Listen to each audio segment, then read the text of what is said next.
Welcome to this explainer. Look, if you pay taxes, which, let's be real, is literally all of us, you're going to want to pay super close attention today.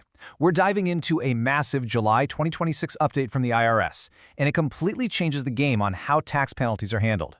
Think of this as your tactical survival guide for your wallet. For years, dealing with IRS penalties has kind of felt like navigating a maze blindfolded. But out of nowhere, the IRS just dropped a systemic, automatic penalty relief program that could legitimately save you thousands. We're going to break down exactly what this whole shebang is, who qualifies, and how you can protect yourself if you ever end up on the wrong side of an IRS notice. Okay, let's dive right into this. Here's our roadmap for today's explainer. First up, the true cost of penalties. Then, the new automatic relief, the First Time Abate transition, reasonable cause and Form 843, and finally, smart tax strategy and appeals. Starting off with Section 1, the true cost of penalties. Before we even touch on the relief, we absolutely need to establish the stakes here. Why is this update such a big deal? Well, because the financial pain of an IRS penalty is honestly no joke. When we talk about these penalties, the numbers are just staggering. The failure to file penalty alone can hit a brutal maximum cap of 25% of your unpaid taxes, a quarter of what you owe. And hey, if you're thinking a small balance won't really hurt, think again. For returns due in 2026 that are over 60 days late, there's a minimum penalty hit of $525. That is a massive charge right out of the gate before you even factor in a single cent of interest. And you know these charges stack up incredibly fast. The failure to file penalty runs at a steep 5% per month, while the failure to pay penalty sits at 0.5% per month. But when they run at the exact same time, the combined hit is 5% every single month. Let's actually ground these abstract rules in reality for a second. Take Odette, a freelance photographer from our source material. She filed her 2024 return 4 months late, and she had an $8,000 unpaid balance. That 5% combined penalty per month, over those 4 months, it means Odette got slammed with a $1,600 penalty. Just think about that. That's $1,600 completely down the drain just in penalties, and that doesn't even count the daily compounding interest. Moving right along to Section 2, the new automatic relief. So here's the breaking news that acts as the ultimate fix to those massive penalties. The IRS is rolling out what they're calling the Automatic Exemption from Penalty, or the AEP Program. Here's the exact rollout schedule you need to know. The phase-in is beginning right now in summer 2026, specifically targeting eligible 2025 tax year returns and 2026 quarterly returns. This gradual rollout is going to keep going until January 1, 2027, which is when the AEP program will be fully implemented for all eligible returns. Now this right here, this is absolutely the most important part of the new update. Zero action is required. Literally none. Historically, if you paid on time and just made a one-off mistake, you had to actively call the IRS or mail a letter to basically beg for relief. But not anymore. The IRS is now going to systemically apply this relief to eligible accounts during processing. You don't have to call. You don't have to fill out a single form. They're just going to fix it on their end and mail you a confirmation notice stating the relief was granted. It's a total game changer. All right, Section 3, the First Time Abate transition. Now, what's really interesting about this transition is the contrast between how things used to be and where they're heading.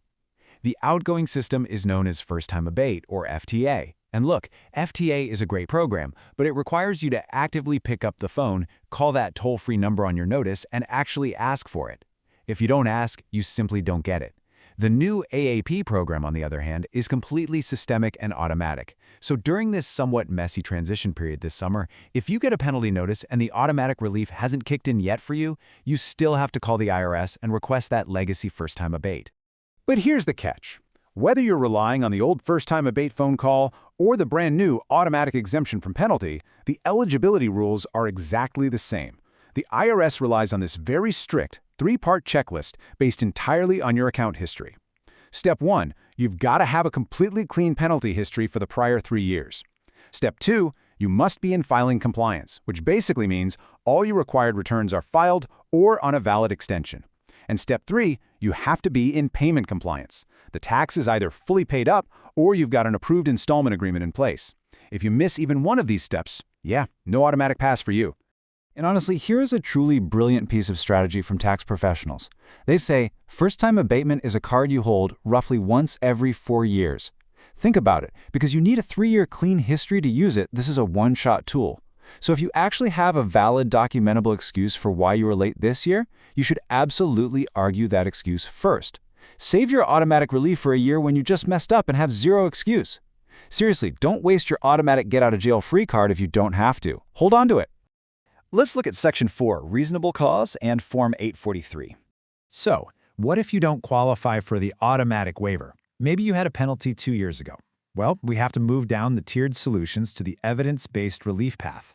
And there's a stark reality to what the IRS accepts versus what they reject for reasonable cause. The gold standard for the IRS is whether you exercised ordinary business care but couldn't comply anyway. Valid reasons? We're talking fires, natural disasters, death, hospitalization, or maybe a verified system issue that actively blocked your e-file. But look over at the rejected side. Saying I didn't have the money is literally never a valid excuse for failing to pay. Ever. Forgetting the deadline, ordinary carelessness, or blaming your accountant, yeah, those will get your request denied in a heartbeat. To claim reasonable cause, you generally have to submit a paper form called Form 843, but you've got to know what this form is actually used for. Let me quickly rattle off what Form 843 does not cover, because it's a huge trap. It does not cover estimated tax penalties. For that, you absolutely have to use Form 2210. It also doesn't cover income tax refunds, which need a 1040X, and it doesn't cover employment tax corrections or user fees. If you accidentally send in a Form 843 for an estimated tax penalty, it's basically going straight into the void. When you do sit down to fill out Form 843 for a valid penalty, the actual mechanics of drafting it are absolutely crucial. Keep it strictly factual. Please, do not write a long, emotional apology paragraph. The IRS really doesn't want your life story. State exactly what happened, the exact dates it happened, how it prevented you from filing, and attach hard paper documentation. We're talking hospital records, FEMA declarations, death certificates. Verifiable facts and solid paper evidence win. Vague, emotional hardship narratives, they lose every single time. Finally, Section 5, Smart Tax Strategy and Appeals. Okay. So what happens if you do everything right, you submit your perfect paperwork, and the IRS Service Center still denies your request? You're going to receive Letter 854C, which is the official IRS denial letter. So the crucial point here is do not treat this denial as final. This letter triggers a strict 30-day window to request a written appeal with the IRS Independent Office of Appeals. See, appeals officers evaluate cases a lot differently than the regular Service Center. They actually weigh the hazards of litigation. What this means for you is that if you have a documented, borderline case, appeals officers frequently reverse those original Service Center denials. It is absolutely 100% worth the stamp to file a protest. And here is the fantastic news that makes all of this effort totally worthwhile. When a penalty is successfully removed, whether that's automatically through AEP, over the phone via First Time Abate, or through a Form 843 appeal, the interest goes right out the window with it. The IRS currently charges a massive 7% daily compounding interest. That interest attaches to your tax debt, sure, but it also attaches directly to your penalty. So killing the penalty automatically kills the crushing interest attached directly to it. We're talking about saving potentially thousands of extra dollars here. Which brings us to our final provocative question for you to chew on. Are you accidentally leaving penalty money on the table by ignoring your IRS notices? The IRS has literally given us an incredible new tool with the automatic exemption from penalty. But until it's fully phased in by 2027, you have to stay super vigilant. Don't just blindly pay a penalty without checking your eligibility first, and absolutely never ignore a notice just hoping it magically goes away. Pull your IRS account transcript, check that 3-year history, and take real control of your tax strategy.